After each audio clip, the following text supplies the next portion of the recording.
What's going on, Scott? Back for 2 days. We are back. We got a okay UFC card this week. Yeah, this is going to be interesting. It really is not that bad. It doesn't have a lot of title implications like some of the other cards, but it should be a violent one. Should be. There are some great spots that I love for betting this week. Yeah. I think we can exploit a weaker card where we're not going to see some like crazy inflated lines due to public betting. Right. This week. Yeah, there's like last week it was all minus 180 and above, like favorites versus dogs. This is much closer. It is. Much closer. All right, so we'll just start. Yeah, lots more value in picking favorites and even dogs as well. Yeah, we'll just start right off. First fight of the night is going to be Christian Aguilera versus Carlston Harris. This is a fight I like. I didn't know much about Carlston Harris before this week. Nope, but doesn't even have a picture on ESPN. Doing tape study, I fell in love with him. He is you don't want to say Khabib style fighter just because you don't want to compare anyone to Khabib, but that's his style. He wrestles, and he wrestles heavy. He's constantly looking for that body lock, dragging you down. He will look for it the entire fight. Christian Aguilera is pretty good. I actually like him. He hits hard. He won his first fight in the UFC by knockout and then lost by sub to Sean Brady, which Sean Brady's pretty good. And he looked decent in that fight up till the sub. The only problem is once he was on the ground, he did get subbed out. And against a guy like Carlston Harris. Yeah, that's not a good thing. No. So I see this fight going Carlston Harris by decision. Constant takedowns win this fight. Yeah. And Carlston Harris I have him at minus 123 right now. All the way up to minus 155 on Bovada, so he's getting bet up. Wow, that is. Next fight on the card is Park Jun-young, the Iron Turtle, versus Tafon Nijwiki. No, I butchered that, but I'm sorry. Nishukwi. I'm sorry, Tafon. Probably butchered that too. But anyways, I like the dog here in Park. Park has looked good in his short UFC run. He lost his first fight to Anthony Hernandez, but that's not a bad loss. He then went on to beat Marc-Andre Barriault and John Phillips. He looked great in the Phillips fight. Outboxed him. And then Barriault, that win's looking better and better because he's looked good recently. Yeah. Absolutely. The thing about Tefon is he does have power. Seems to have a pretty decent gas tank too, which I was surprised about how big he is. He's just so slow. Right. He is slow. He won his first fight. He threw over 120 strikes, which is crazy for the guy his size. But I see a guy like Park picking him apart. And Park has the takedown defense to avoid the takedowns of Tefon as well. You got any different thoughts on this one or no? No, I'm with you on the Iron Turtle here. I think he picks and packs at him, and just like you said, does enough for the win, but not super dominant. I agree. So we're taking the slight dog there. Next fight is Ryan Benoit versus Zarrukh Adashev. Zarrukh. This is a tale of two fighters who are having a little rough patch. Zarrukh looked great in Bellator. He's come over to the UFC and he's got 2 losses. The only thing is they're both against great fighters, Tyson Nam and Suma Derji. Zarrukh is a kickboxer. He's a pretty polished kickboxer. And Benoit is kind of that grinder. He just lost to Tim Elliott and Ala Tang. Before that, he beat Mokhtarian, lost to Moreno. He kind of alternated wins and losses. He's 10-7 in his career. The problem I have here is I think Zarrukh is going to be a lot better striker than Ryan Benoit. And Benoit has never been the takedown artist to stop somebody like that. Yeah. Yeah. 100%. 100%. I'm big on Zarrukh this week. He's also a slight dog, so. Yeah, plus 125 right now. Let's see what he's at. But if that line has changed at all. Last I saw, he was plus 125, down to plus 115. I like it. Getting bet down. Oh, yeah. Next fight is probably my most confident pick, and he's honestly not that big of a favorite. Minus 245, Ludovit Klein versus Mike Trizano. Klein is a freaking beast. Yeah. He took care of Shane Young quick. They're telling you who to pick here. Yeah. Mike Trizano has looked okay in the UFC too. He's coming off a sub-loss to Grant Dawson, but that's not too bad. He has a decision win over Luis Pena, who we are not high on this show. Nope. Don't like Violent Bob Ross at all. No. I think Klein gets this win. I think he gets it easy by finish, first or second round. Agreed. Yeah. There's really not much more to break down on that fight because I think it's a mismatch. I know Mike Trizano's a pretty good fighter, but I think Klein is just going to be way too much. For sure. 100%. The next fight is one that really interests me, and I've been back and forth on, is Phil Hawes and Kyle Daukaus. I like the Daukaus brothers. Yes. Chris is really good at heavyweight. He's great. He's probably better than Kyle.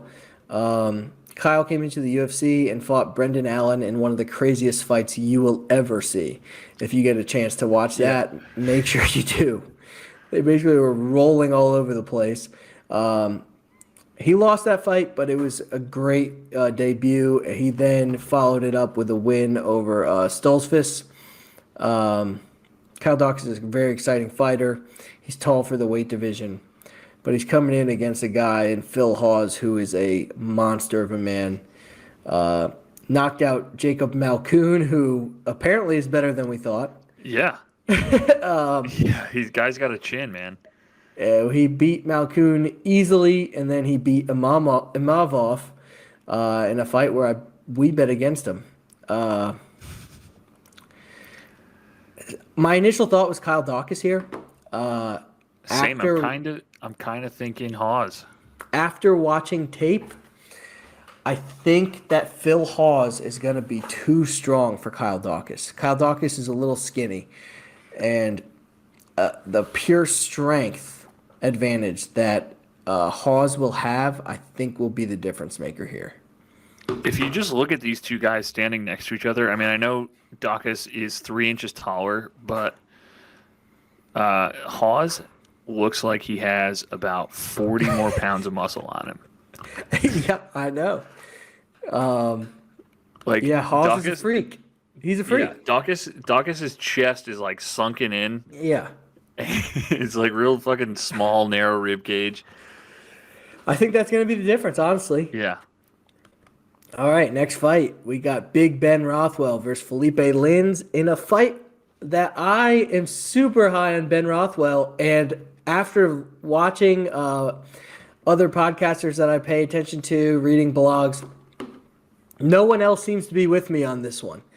The masses are asses. And I tell you what, that made me do more research. And the more I looked into it, the more I like Big Ben Rothwell. I don't know. Maybe I'll stand on this hill by myself. Yes. Philipe Lins sucks. He won that tournament, the PFL tournament, where he won $1 million, and after that has looked like dog shit. He lost to Andrei Arlovsky and Tanner Boser. He got knocked out by Boser. Rothwell, on the other hand, yes, he lost to Tybura, but Marcin Tybura is very good. People sleep on that. He beat St. Preux. Yeah, it was an inflated St. Preux at heavyweight. But St. Preux is still a monster of a man. He beat Stefan Struve. He lost to Andrei Arlovsky, but that was a couple years ago now. Right. He lost to our boy Ivanov.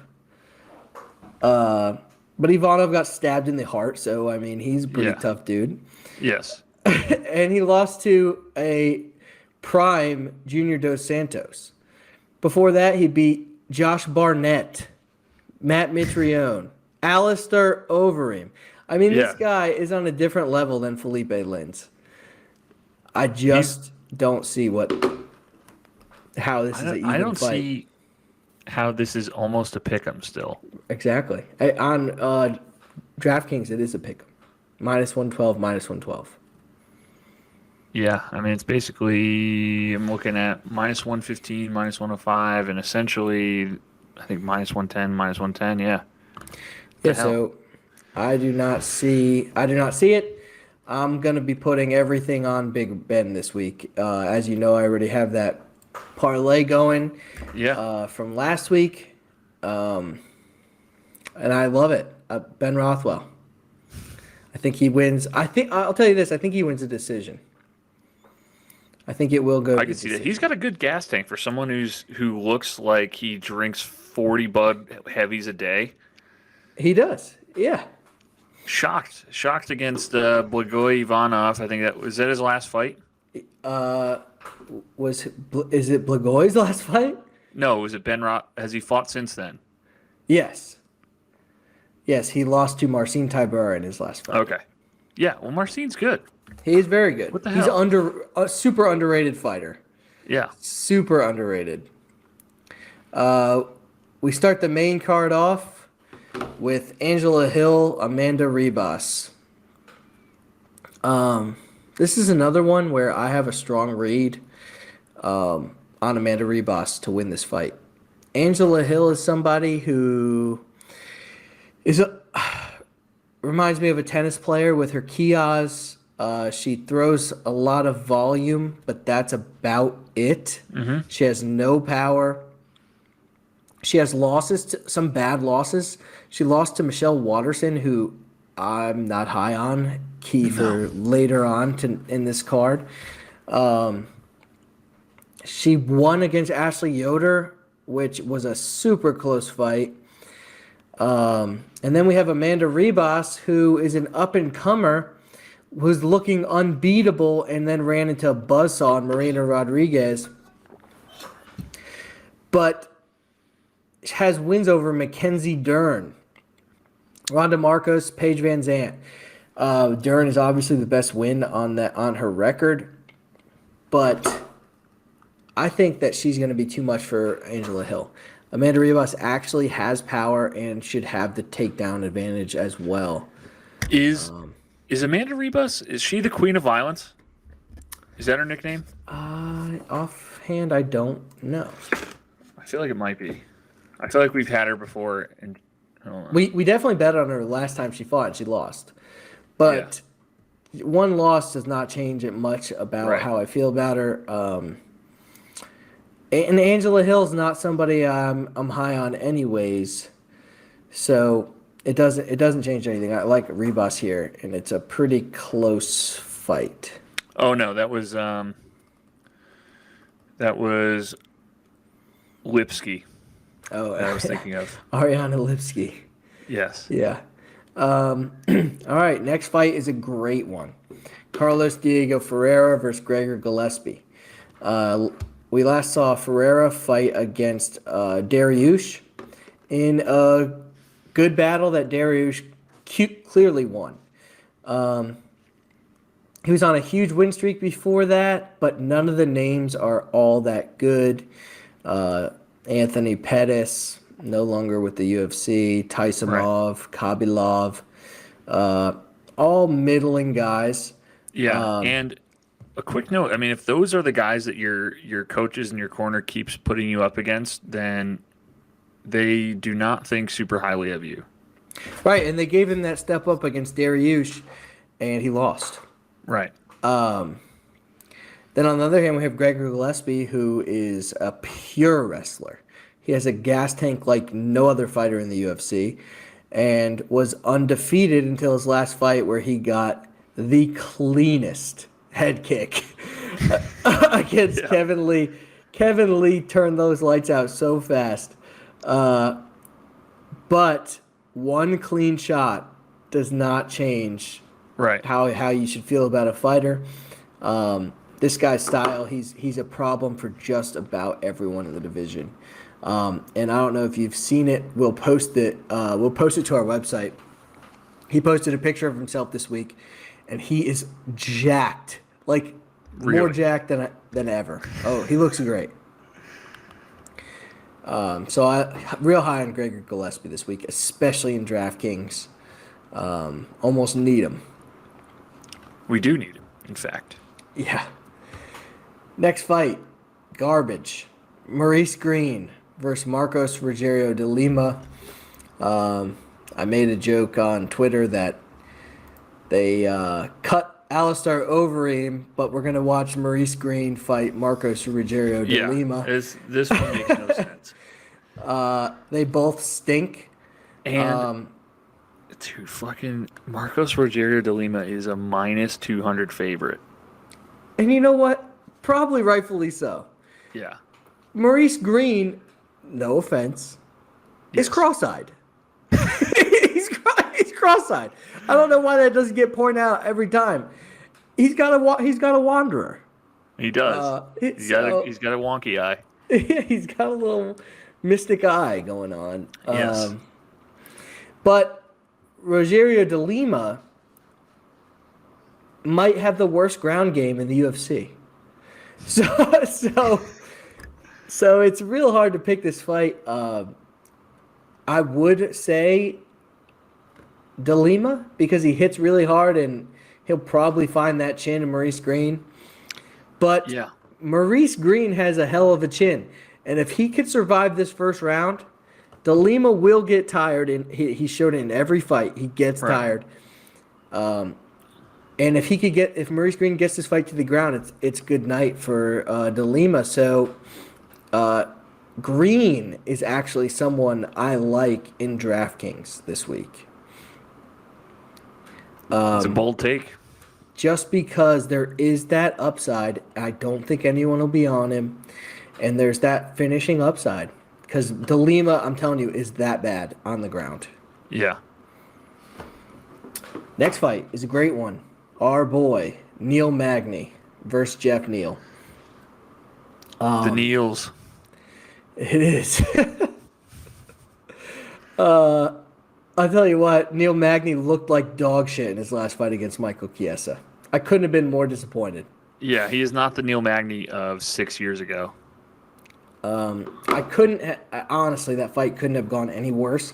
The biggest takeaway for me in that fight was Neal Magny showed no ring IQ whatsoever. Couldn't figure it out. He couldn't figure out what he had to do to adjust to win that game plan.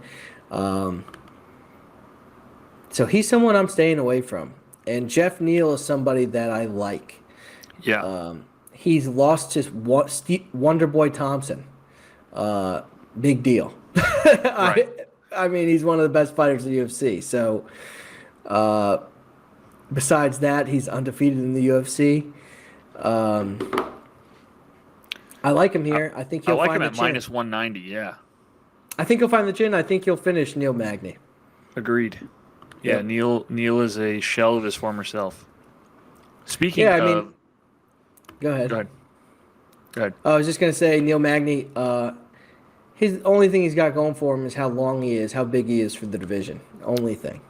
Yeah. I was going to say, speaking of people who are shells of their former selves, we've got Donald Cerrone next. Yeah, in a fight that I don't know what to do about. Alex Morono is actually someone I like. But he's wild and almost somebody perfect for Donald Cerrone to get a win over, if we're being honest. Yeah. If you remember when Donald Cerrone fought I believe it was Anthony Hernandez. This last time he looked really good. Yeah, Anthony Hernandez. He picked him apart, and I think he could do that with a guy like Morono. It is the smaller cage, which I think hurts Donald Cerrone. But I don't know. I mean, Alex Morono doesn't have the advantage on the feet. Right. His wrestling's not great. You got to go Donald, I think, here. Yeah, not much to like about Morono. No, this is a stay away fight for me. I'm not betting this one. And at -1, like when is the last time you could justify taking Donald Cerrone at -170? Probably never. Yeah, I don't know about that one. That's a fight. It's a joke of a fight, really. Donald Cerrone shouldn't be in the UFC anymore, and I love the guy, but he just shouldn't be. Yeah. Same. He's a great guy. Fucking cave diver, savage. Shouldn't be in the UFC anymore. Nope. Now we get our main event, which there's probably a couple better fights than this on the card, if we're being honest. Yeah. The main event should be Carlos Diego Ferreira versus Gregor Gillespie. That's the best fight on this card. The co-main event should be Neal Magny versus Geoff Neal. Those are by far the two best fights on the card that actually still are relevant in the UFC. Right. Nobody asked us, though, which is a problem. All right. This fight, I said it earlier, Marina Rodriguez is a buzzsaw.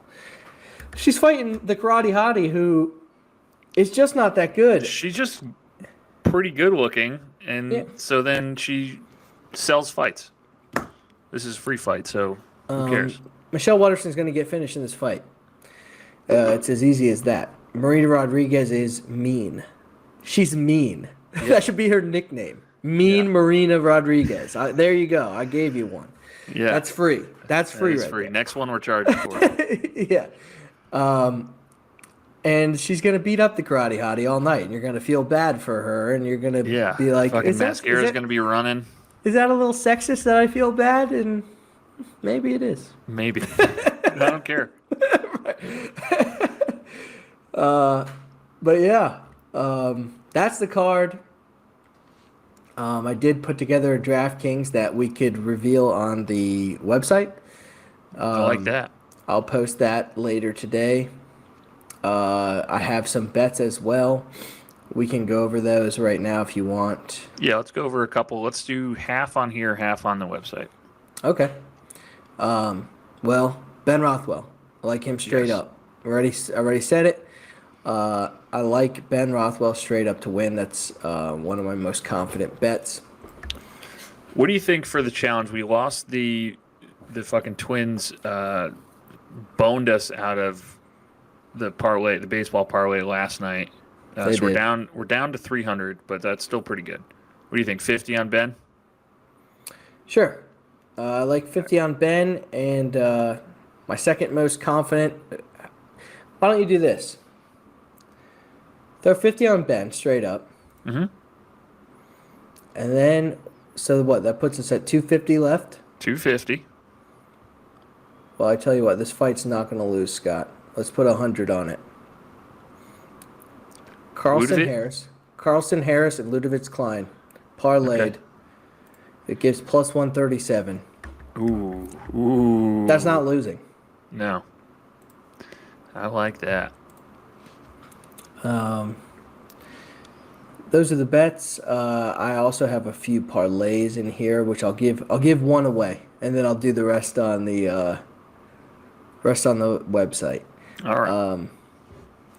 But I love this parlay right here. It's a 6-teamer. Oh, yes. Carlson Harris, Ben Rothwell, Zarrukh, Geoff Neal, Ludovit, Gregor Gillespie. Oh, why didn't we add Gregor Gillespie to the other bet? Should have done that. All right. Well, there's still time. That's all right. Yeah. Carlson Gregor, Harris. Ludovit, Carlson. We'll do That's plus 250. Let's do a 25. Okay. Let's actually go to win 100. Let's see what that does. I like that. 41. I like it. 41 to win 102. This 16 parlay is plus 22.17. Okay. So you don't have to put much money on it to win a decent amount.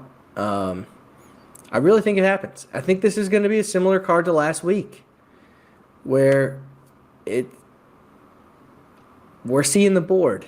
We're seeing reading the the tea leaves. Yeah. I like it. I'll post everything else on the website